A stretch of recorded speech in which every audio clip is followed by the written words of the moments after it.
Hello, everyone, and welcome back to Fire Power Podcast. And today we're going to be talking about firepower, of course, number 8. I'm joined by my friends and my fellow co-hosts, Charlie and Ali. How are you guys? Yeah, doing pretty good, man. Beautiful intro there. Voice is Oh, yeah. really starting out loose. I can tell. But no, doing pretty well. Excited to talk about this issue. Actually, a little bit of a down note, but just came back from the doctor. I tore my meniscus on the weekend, so I actually have a Oh, sorry curling to hear tournament that. this weekend in Ottawa. So instead of a 6 hour drive to play, I will be driving 6 hours to go watch. So that's exciting. So yeah, just getting kind of my head around recovering around that. So excited to fucking finally be here and talk about some comics with you guys. Yeah, it's been a This, while, and this issue's pretty cool. There's a lot of cool scenes to talk about, and it's everything's ramping up now. It's just uphill from here. yeah, sorry to hear about that injury. Wish you a speedy recovery, but Yeah, shitty. Just kind of a lingering thing for a while, and just kind of gave out over the weekend playing some ball. So I don't know. You win some, you lose some, but we'll get back. We'll get back. stronger, hopefully. For Yeah, I sure. mean, if anyone we can take inspiration from, it's the man Owen himself. 100%. 100%. It's all I was thinking. All I was thinking. But no, Uh, this whole issue again, it kind of just feels like another. I love how these couple issues, like the way we're doing it, it might just be the pacing we're doing it, but they do feel like separate chapters in a way. Like whenever we group them or do just single, like the pacing in this story is honestly incredible. And just wanted to point that out. I agree. For a comic book that's so short, like each issue is so quick, Yeah. and yeah, no, it's paced amazingly. And I was just thinking about that right now, and obviously we've all read this already, and so this is a read through we're doing for the episode, and reread, sorry, we're doing through for the episode, and it just yeah, it really struck me again. But yeah, Firepower number 8, writer Robert Kirkman, creator and artist Chris Samnee, colorist Matt Wilson, letterer Russ Wooten. Sorry, Eisner Award-winning colorist Matt Wilson, Yes. Russ Wooten, and editor Sean Makowitz. And yeah, Firepower number 8. So this one picks off this like right away from where we ended last time. After we found out that Wei Lun is actually Scorched Earth Clan, and now we've got Ma Guang questioning Chou Feng, and Chou Feng isn't having it. Yeah, he's kind of like he's everything that's happened up to this point has just led him to this absolute misery. He's almost like alone by himself. Like even his dragon's claw, like that secret team, like he just beat the shit out of them. So even they're in the gutter now. You see them kind of off in the distance. He's literally just looking at their bodies. They're just fucking pummeled through the wall. So I absolutely love that. Yeah, this he's looking pretty menacing right off the start. He's slowly but surely becoming the villain Oh of the yeah. story. Yeah, 100%. And I just yeah, like it's interesting because Ma Guang just asks him a question like who are these people? What's happening? And right away, Xu Feng turns around, just starts tossing some knives, Yeah, and fucking chucks two uh, knives. Yeah, right uh, at his face. Just no hesitation. I was actually pretty surprised at that. Like I think I told you guys last time. Like I kind of the first time I read through this, I was pretty like I grazed through it pretty quickly. So just these little moments, kind of these things I forget about, and I forgot how just like short tempered he was, or not how short tempered, just how kind of loyal he is, or blindly loyal, maybe, I don't yeah. know, for lack of a better Where does he term. hide them though? Like the knives? Like is he just sitting No there the idea. whole Yeah, no, time, like that's a really good waiting? Like his question. hands in his hands on his knives, he's just waiting for someone like go on to come Yeah. back so he just down him right away. But Just no, bottomless knives. Yeah, you can just yeah. spot them out from anywhere. Yeah. Jokes aside though, like this is an awesome fight. I like Oh yeah. the it reminds me of that issue where Owen, one of the people caught the arrow and like spun it back and shot it. He just catches Yep. one of the Yep. knives here and almost tosses it back at him. Really cool. Uh, Chris Samnee, yeah, amazing fight choreography. We've already talked about in the past in in the commentary in the back in the roast office, we've seen, he talk about how they've seen a lot of kung fu movies and martial arts movies to try to, get a good understanding and feel, and it really shows. Very dynamic action. Obviously, colors are gorgeous, and the letters are incredible. We've already talked about how Russ Wooten, of so much fame, of what Walking Dead fame, of Invincible fame, of just done so many different things, of Skybound and Image Comics generally, and other things, of course. So it's good to see that the streak continue here, and it's just such a good. You got such a good creative team firing on all cylinders here, and they all just have such good chemistry, I feel like. They touch on that in the RC Coda too, between like things that Chris, for example, included and Robert had no idea that Chris was going to do them, or they talked about how a little later on there's a flashback scene and Chris Samnee had no idea that Matt Wilson was going to just make it black and white or change the colors of it. So like it's these little surprises that go between the creative team where each person makes their own creative decision, but it all comes together beautifully and works out really well. Mm-hmm. They said like Radiant Black, I feel like similarly, where I feel like maybe it's just indie comics as well, where they talk about how they have creative liberty here because they don't really, like, Robert doesn't really change or give Chris a lot of notes in terms of like, oh, do it this way, do it that way, Yeah. unless it's a specific scene. So Chris, like, he talks about how he did those like Tintin eyes, for example, in some of those scenes, and he felt like he did it once in a Daredevil comic, and people gave him shit for it, so he didn't do it for superhero comics because he thought he was doing it wrong, and he talks about that in the coda. But it's like then we see it's like no, that's not the case because here Kirkman wants to encourage people. It's a creative collaboration, so he wants to encourage people to do what they want. He's encouraging them to do that. It's important. Like it's I don't know. Like these guys, like these artists, like they're storytellers as well, right? Like the writers are storytellers, but so are the color, like everyone involved are part of the story, right? So like whatever, and it's all worked so organically too, like as we've seen, and it just is really awesome to see. Like we heard from like the awesome Eduardo Ferragato, kind of like just hearing kind of about that kind of stuff, like, and some of the restraints you can have like working for one of these big IPs. Like it's nice. It's just refreshing. Yeah. Like behind scenes, it's going smoothly. This issue is it's pretty quick, so I feel like the first 5 pages are just the same fight. So yeah, like Chou Feng tosses Ma Guang around. You get very minor dialogue that isn't, super significant. If you've read it, it's just like they talk about like, like Ma Guang is like, oh, it seems like they were right about you, and it's like, what was your first clue? So Ma Guang seems like he's almost given up, right? His hand falls down, but he tricks Chou Feng and knocks his ass out or down at least temporarily with a rock to the head, to the bald ass head. And he just bolts for it, and I don't blame him. But I do really like it's a very human moment, and it Wait, kind of shows. he actually uses what's his name, Kanabo's like No, but first hammer he hits him with club a or rock. whatever. Oh yeah, Yeah, yeah, yeah, yeah. yeah, Oh yeah. yeah. Then he runs, but before, yeah, then he catches up. Chou Feng is the one. He's a big motherfucker, but he's also very fast. So he catches up. He's 8 feet tall. Like no, sorry, Chou Feng's not. That's Kanabo. Chou Feng's Yeah, huge. but He's way. he's got to be Yeah, close. He's got to be like yeah, I think he's like 6.5, six 7. six, This six guy's a seven. yeah, Yeah. fucking yeah. He's beast. Yeah, huge. Yeah. Yeah, jeez. and if anything, Kinabo's scared of him, so that says it all. But yeah, you get that really cool moment where he's like, "A pity, I'll bury you next to Ling Zan," which that's a big Yeah. revelation moment. Where we get the proof that he was somewhat responsible for Ling Zan, and that's where epic page, like I just said, Ma Guang responds with his own club. He brings out Kinabo's club and just whacks Chou Feng aside into the freaking bell or into just like what seems like the wall. And then this is the part where like it just shows his growth as a character, I feel like, because he's been a significant character since the prelude where he was like the frenemy, or no, actually more like just the enemy overall to Owen, like the rival.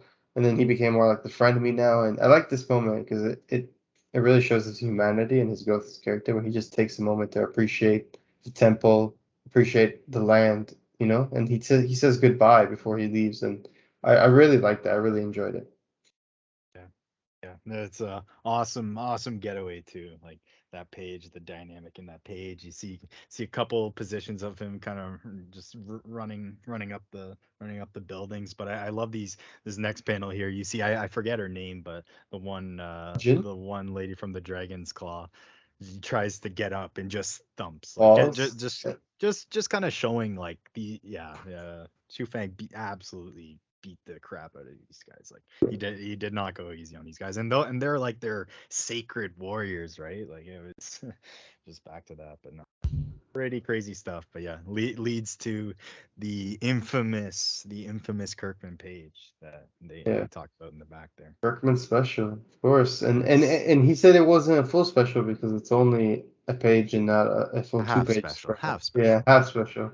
But it's cool because I do love this, and I think a lot of people like some people have said before, and Kirkman's talked about this where he's like, yeah, some people feel like this is a waste, but I actually feel like at the right moment, it could be a number of things, whether it's comedic relief, whether it's like emotional relief, whether it's like emotional intensity to almost like emphasize the emotion of the moment. You know what I mean? So I feel like Kirkman's always used it well, and I like it this moment because it was like a comedic relief moment for me after all this like very serious, very heavy intro to the issue where we're literally just picking up right where we left off, right issue. So I like this.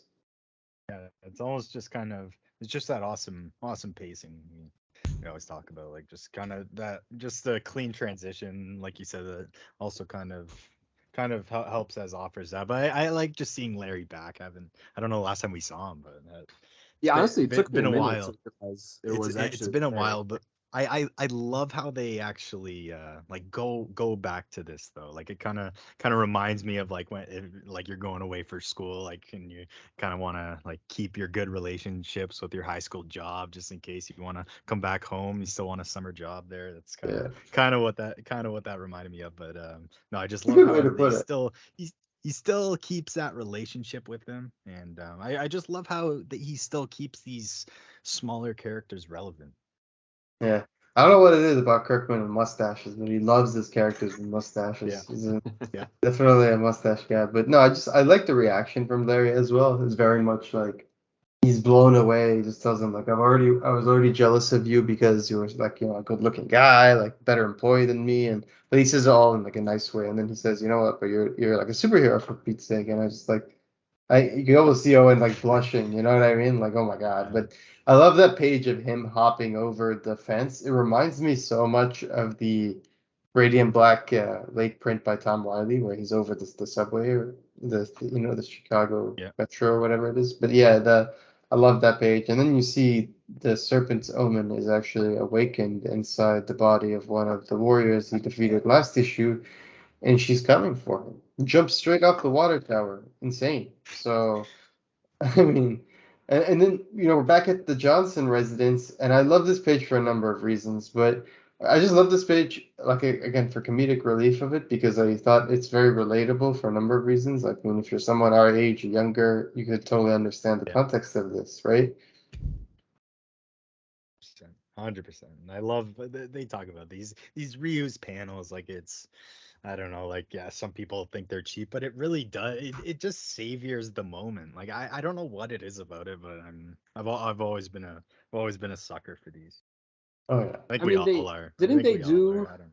something when in Invincible? I think when he was signing a book Yeah, or doing a book Yeah, comic with the books. signing. comics, Yeah, right? And right. just talking about how I think they had that a few times. Like they kind of Yeah, had yeah. that gag whenever he would go back to the store, like they would have like a couple pauses here and there. But no, it just like it saviors the moment. And you can also like you can put in your mind kind of what's happening through that little pause, and it just really makes that moment hit home. Yeah, and it shows you the Tintin eyes there, where Kelly's pointing, and Wei Lun can see her, and Oh it's yeah, yeah, another funny moment, and I actually really like the use of this here, and I encourage like the use of it more where Chris Samnee feels appropriate because not only does it work, it does feel whimsical. It is something that I love, and I don't know, I think it works well. I like it. I enjoyed it. yeah, yeah. No, I'm kind of gonna be looking out for that a little more. Yeah, I If you see it say quite something often like actually. I see it a I few don't times. think I've ever really looked out for that, but that's kind of Yeah, no, it was a cool. If you It if was you cool, read cool learning Nightwing about by that. Redondo, there's moments where like Nightwing Redondo Taylor, there's moments where they do like chibi Babs, Yeah, or then they yeah, do like Babs with that similar kind of eyes where she's yeah, reacting to yeah, like yeah, the family yeah. chat. Yeah, and I think in the right moment, it just works really well. And I applaud those artists who are clever enough to work it in. And Chris Samnee, props to you, sir. That's an awesome way to execute. So yeah, we're back to the next panel where Waylon is. We have a funny little moment where Willem's catching up to the technology of the modern age, where he has this funny exchange with Kelly, telling her that he actually has trouble with teaching his students how to focus, and it's funny that her kids have the exact opposite issue, where they're so heavily focused on what they're doing in the moment, which is using those devices where like it looks like Doug's playing the Switch and Haley's on the phone. Yeah, yeah. No, I this whole issue is kind of just like a talking about just chapters, like how they pace this, kind of like just a going away, or just kind of a I don't know the word for it, but just kind of like a sit down and kind of regroup before the next big Yeah, event and chapter little goes on. intermission, right?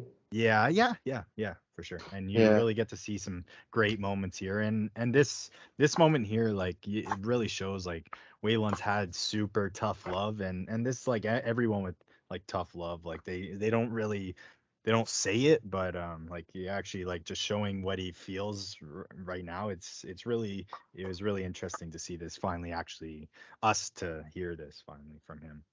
Yeah, I mean, it's interesting because presumably he's been around so long, he's taught several students, and he says that he makes the point, and he's like a hard guy overall, like you know what I mean? Like Yeah. he even when he gets hugged and stuff, over time he starts to loosen up more and become more soft, but like right now I feel like he's very he tries not to show emotion, and you know that's what he does, and if that works for him, sure. But over time, you can tell, like, yeah, here he been talking about, like, yeah, like Owen's my favorite basically, and he was one of my favorite, but you could tell he's like probably one of his absolute favorite. And he even says, if I could pick who I would have given the firepower to, I would have given it to him. And I'm like, that's huge.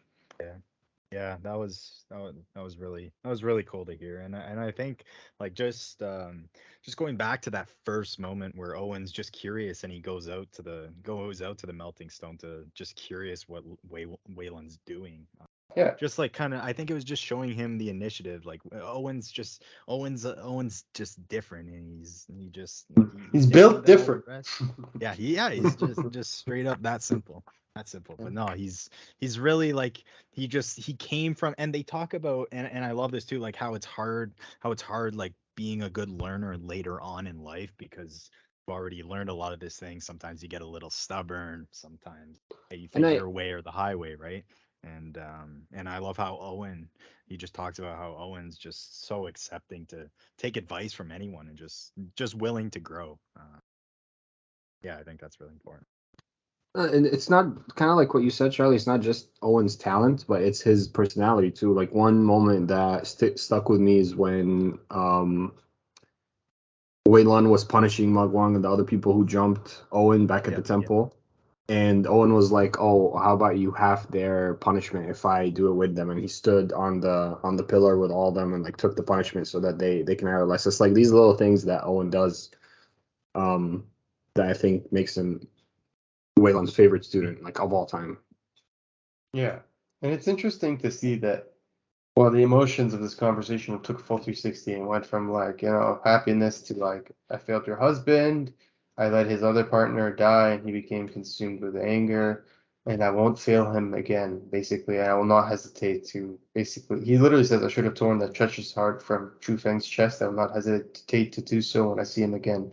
And that's where Owen enters the room. He says, all good here. And Kelly's kind of shocked, like, whoa, this conversation just took a Yeah, dark turn, And yeah. I love the intensity of Waylon. It shows you obviously his character, and over the course of these 8 issues, we've really gotten to know him. But I love that he's one of the forefront characters of this series. He really just feels like, the professor from Back to the Future. Like, you know what I mean? Like yeah, Marty, for example. yeah, So it's like, yeah. So I don't know. I like it. He's a very important character. I'm always happy when I see more Waylon, and I like to see him interact with the other characters like Kelly, the family. It's always a welcome addition for me. And I love the response to, because they're getting ready to leave right now and make their next move because it's too dangerous to stay here, and they're just temporarily staying at his foster parents' house because they couldn't go home because they got attacked there. But when he's like, okay, we got to leave soon, and we don't want because uh, the other ninja, the cop, I forgot his name. He's gonna be checking in on his parents because the one who's with Wei Lan, just to make sure they're Reggie, right? safe. Yeah, Reggie. And then he says, on us, why? And then he says, those ninjas show up here, I charmed them to death. And then Owen replies, I don't think Charm Fu is a thing, Dad. And I just love that line. I thought that's pure Kirkman right there. He's just having fun, being silly. I love that. Yeah, no, that was good. I don't know. Actually, just looking around, I'm curious where Wei Lun is at. Like just that whole page. I guess maybe he's in the car waiting. But I think it's important also. Like it's super tough. Like just all the guilt Wei Lun's feeling. Like he literally thinks this is straight up his fault. Like he should have been aware of all this. And it's kind of like I kind of like think of it at kind of like in the new like the Batman movie, like not really in the same way, but when you dedicate your life to something, and I'm assuming Wei Lun did, like all this time, and you find out your cause, or like in Bruce Wayne's case, like his parents, like where he thought they were corrupt, and he's doing this whole crusade he's doing is actually for not the reason he thought, and like everything he thought he was doing this for was actually a facade. So I kind of got that vibes from it, really. He's also just not wanting to accept that yeah, I think he didn't want to accept that the temple was evil just because of his long Yeah. relation with them. But after Yeah. after he's seen all this proof, I don't think, yeah, he just didn't have a choice, and now he's really got to push through. And now like going back to Batman, like when you find out you're doing this for the wrong reason, like what do you do after that? Like how do you push forward? How do you go through with that? Yeah, Just love good that part. comparison. Never thought of it that way. That's a good one. And I like this, like, they're leaving and he's asking, you sure you don't want us to take care of the kids? And he's like, oh, you'll have your hands full with peanut butter. So I thought that was funny. And then the whole exchange Oh between yeah. Kelly and Reggie, like, thank you for taking care of our family and watching over us, but also it's creepy but nice. I thought that was funny. I like the way she put it there. I'm glad she stayed more positive than anything because I share her sentiment. Like, it is creepy, Uh, but it is nice. that And was good. That was yeah, good. yeah. And then my favorite page of this issue, and I'm a sucker. I know, Hey, like, this is Chris Samnee's favorite page too. hey, Oh Chris yeah. Thomas is my favorite artist of currently alive. But I want to say that I'm a sucker in this book especially. It's a weird because this is a book that's so heavy on the action. Like, it literally just started with action. Not just this issue, just this book in general. It's so heavy on the action. It's fast paced. It's a very dynamic book. But a lot of my favorite pages from some of the issues are just normal pages where they're doing just normal things. They're not very like fighting. And that's not to say that the fighting pages are incredible, but it's just credit to them and the way that they utilize like what pages to focus on or just different moments. And this is a credit to both the artistic and the writing side of it. And they talk about that in the coda, where Kirkman deliberately will give him some hard pages, like a plain scene, and then give him some easier pages, like the big face for a whole page. It's easy to draw, no matter how you cut it, according to Chris. So I love this page because I just think it perfectly encapsulates the moment in every way possible, and it also goes back to the scene from last issue when the uh, Jin Kanabo and the other warriors were Yeah. traveling to them, and they just stuck out like a sore thumb, right? And he talks about that in the coda, where they just look ridiculous on a commercial air flight, and he wanted to show like the fantastical nature of these like silly characters who just stick out like a sore thumb being in like a normal environment. And this is the opposite, where it's much more normal because this is a family. But I just love it. I just love the moment Yeah. of it all. So yeah. Yeah. I like it. I will say it appears normal. I will say it kind of like if you think about it, is a similar situation. Just kind of the absurdity of it. Like all these ninjas on the plane, they're all gathered up going to this thing, but you just visually don't see it. But no, I love that, and I love like ever since the beginning. Like I think he was talking like Somni started out like just doing like simple, very simple things, because like if you can't make the simple things look good and interesting, like it's kind of hard to do the other things, right? I always No, I wondered, like, where do these scenes come from? Like, where do these, like, why does an actor suddenly want to do the, or not an actor, why does a writer suddenly want to do a hero like that? And then fucking Kirkman references Night and Day, yeah. like the movie with like Tom Yeah. Cruise and Diaz, Cameron Diaz, and he's just like, oh, I just watched it, and a lot of it is in an airplane, and it was really good, and if you want to use reference, use that. I'm just like, I just thought that was so funny, like that was like a little insight into his head at that moment and how he like came up with that thought. I just thought that was really funny. So that was interesting. Night and Day. I've seen that movie. It's a fun movie. Check it out if you have it. I highly recommend it. But like it's like more of like a rom-com action kind of just stupid movie, but I highly recommend. Anyway, back to the issue. Yeah, Wait, so and we're real quick, is that the snake omen in the back left of the plane Oh yeah, in the yeah. splash I didn't page, even right? yeah notice. yeah You see the yeah shades on. Yeah, It's like yeah. barely it's like there. the Where hood where on it at the which In the page? very airplane back scene? left with Oh the yeah blue yeah yeah hood yeah on. Yeah, yeah yeah yeah with the yeah hood. yeah with the hoodie on with the hoodie on. And Yeah, that's the there's no detail in that too.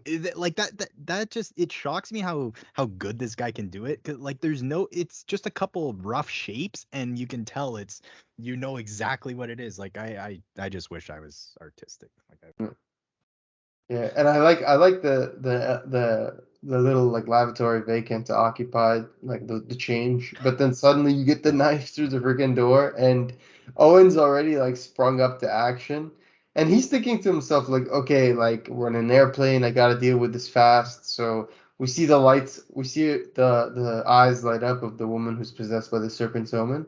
And she says, I stared into the abyss and I have returned from the darkness with forbidden knowledge known only to my kind. I am the serpent's omen, and if this world is to evolve to its next level, the firepower must be destroyed. And then, you know, we get some panic between the two because they're in the tight quarters, some really awesome scenes. Owen thinks he's done with her because he tosses her out the door, but little do we know she manages to snag back onto his hoodie and pull him out with her, and that's where the issue ends on a quite literal cliffhanger, or maybe they're past the cliffhanger because they're literally just fell out of it. So yeah, they're yeah, falling. They're they're past fallen. cliffhanger. Yeah. Yeah, So they're past hanging. No, that I so was good ending. Good ending for sure. yeah. And I feel like we covered most of the RC Coda stuff, so I won't talk about that. But the one thing I will say is that Um, just overall, they everything. Yeah, we literally did cover everything they mentioned. But one thing I wanna just reread is him mentioning the eyes where Chris Samnee says, "You're a solid dude, Robert Kirkman. A long time ago, and I still read reviews. And shortly after this incident, I quit. Some guy was saying that I draw characters like Tintin. And I take that as a positive, but he was using it as a negative because I did dot eyes on people in the background, and I kind of stopped doing it on my superhero books because it stuck in my craw for some reason. Like, oh, am I not drawing superhero books right? But I'm leaning into it nowadays because that's what I like. That's what feels right. And honestly, that's what I agree with. That's what you should do. And I think it worked out great. At the end of the day, we are reading a comic book, and I feel like some people forget that. It's not, like these things work so well in the right moments, and I think at that particular point it was masterful, like Kirkman said. So And big there's props nothing to wrong Chris. with Tintin either. Tintin is fucking The Tintin's legendary. legendary. Yeah. Yeah. Yeah. exactly. No, it's cool. Just kind of knowing, because it's hard to do a lot of detail in some backgrounds too. So I love how just like that simple detail, you just know what's going on, how they're feeling, and yeah, like we said, sometimes it literally just fits. Like it fits, and it definitely fits with this style in this whole book. And yeah, I also want to ask you guys, skipping a little ahead to real time here. Is issue 24 next week, or did it get delayed? Issue 24 is I'm not not sure. next week because it was on You FOC know? last week and it was delayed several weeks. So Okay. it has to be at least 3 or 4 weeks away. Okay. Yeah, Yeah. because on Image Comics, let's say it says October, or yeah, 19. October 12th It's October 19. something. That's when it Okay. says from October 19. Yeah. So Okay. I would assume that's the earliest, yeah, because it was on FOC last week. So yeah, So check out we're Firepower. getting there. Yeah, I just bought all the freaking Finch variants, the face variants. Nice. Those were that one Yeah. for was it the one for 24? Like the well, won't spoil it, but that cool yeah. Finch one. Yeah. That thing was freaking sick. Yeah. No, Yeah. they're all they all look Yeah. awesome. Even these two covers, like the issues we're doing right now, 8 and 9, these are some of my favorites too. I'm a sucker Yeah. for that flaming sword. And I just want to say Sucker for a that big sword. shout out to well, big, I guess, sad moment, call out to legend and artist Kim Young-ji, who passed away this week. He's a legend, known for several different works, and I'm gonna miss him dearly. He recently did an incredible 4-piece variant for Firepower. It's like a 4-piece connecting cover, which was variants for each of the last issues, and it's like a big image featuring all the Firepower characters. I've been picking them all up because I loved it ever since I've seen it. So if you're a big Firepower variant and you like Kim Young-ji, I highly recommend getting the variants for Firepower. They're cover price. They're a little bit hard to find because many stores didn't buy them, but if you need help finding them, we know where you can find them. So yeah, rest in peace. You will be missed. And yeah, I think that's a good place to end this episode. Anything else you guys want to add? Just real quick, Samnee again with the possible spoilers at the end of the RC Coda. Oh, He messages yeah. by before we started. Yeah. Always so Says funny. Owen will die. That's what he said. He says, Yeah, they "Owen both will said it. die." Yeah. Yeah, it actually did scare me when you sent me that you sent the picture of Owen will die. I didn't see like the stuff above or before, and that was actually like I didn't read the last bit of the RC Coda, so I was actually like shit. But then reading through it with context, I think like they're just saying Yeah. Owen's gonna die. You never know with Kirkman, man. That's the yes. thing. You fucking He's a you never know. bastard. But Kirkman, if at you're least listening it to made me this, feel a little better. It made me feel a no, little you're better. not But a yeah, bastard. you never know. Not really. Never. Kind of. No, I'm just kidding. Anyway, but no, Kirkman's awesome, but he does have a tendency to kill characters we love. He's kind of like the George R. Martin of comic books, so don't be careful. You never know. Yeah, you never know. So yeah, I think that's a good place as any to end it. Thanks everyone for joining us today. Next episode, we're gonna be reviewing Firepower number 9. Make sure you follow us on all social media. We're on Twitter at Firepower Pod, and we're pretty much everywhere else at Firepower Pod and Firepower Podcast. So check out the podcast, come talk Firepower with us, and stay roasted.